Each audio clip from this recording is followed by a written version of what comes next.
Hello, and thank you for joining this new tips and tricks session.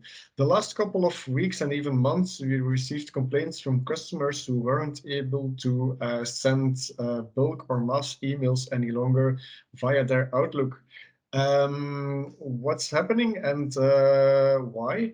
And how you can solve this issue is what we will cover in this new video. So what's happening really is that, as you all are well aware, that very often, people receive spam. And that's why Microsoft is really tightening up their rules about bulk email. When we are saying bulk email, we actually mean emails that are sent to 100 recipients or more at a time. Of course, there are other numbers going around and communicated by Microsoft.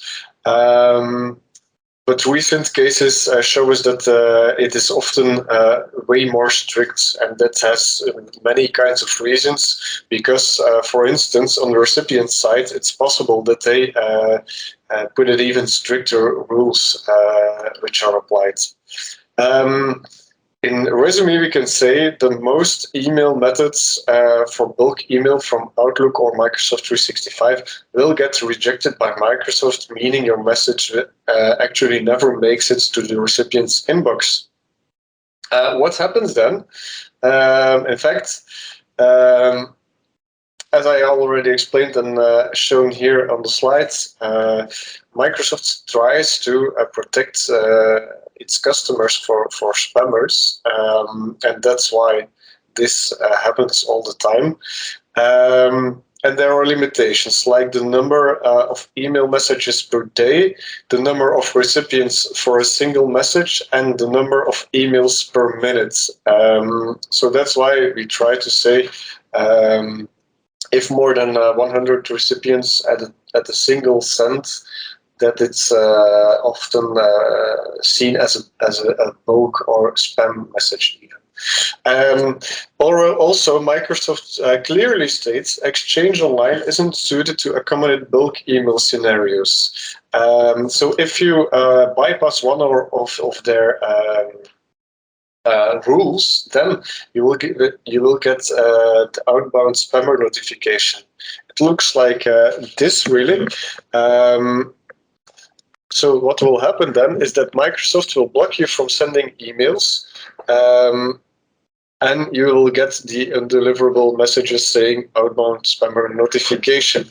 In that case, you should contact our technical service and they can lift the block.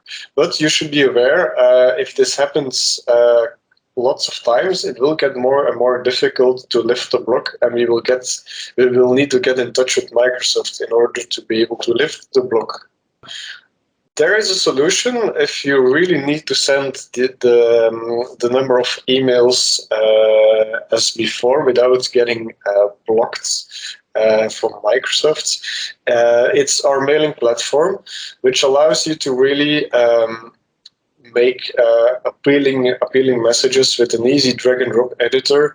And you can type in text like you're typing text in Outlook or even in Word.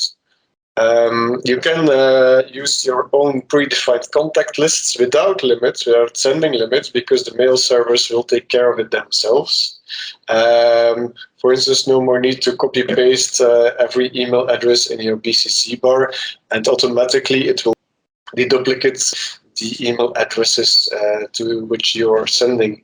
Also, a great advantage is that you can send test emails upfront to yourself or your coworkers to see how the emails will look like. And also a great advantage is that there is tracking of opens and clicks, which is of course not possible when you're sending an email from Outlook. Below, you can see a link, and there you will find a short demo explaining all the functionalities of our mailing platform. And last but not least, we have some more limitations listed up in number of file size limits. When you're sending an email and it's leaving your Outlook desktop application or the online service, then there's a limit of 112 megabytes. In fact, it's 150, but when leaving the Microsoft servers, there is the translation and coding increase. You're sending an email via your smartphone, there's a limit of 33 megabytes.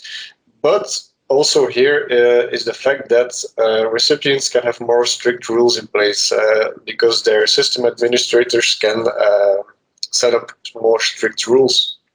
Our advice, send emails with attachments of no more than 20 megabytes and never send mass emails or bulk emails with attachments. You will fall in the spam box or junk box of your recipient. Another tip to end with is the possibility to use OneDrive, which is included in your Microsoft 365 subscription, to send larger files.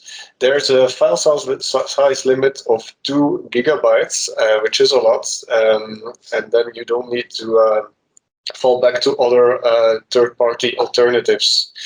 All right, that's it for today. Should you have any more questions, you can see our contact information in this last slide. And thank you for your attention.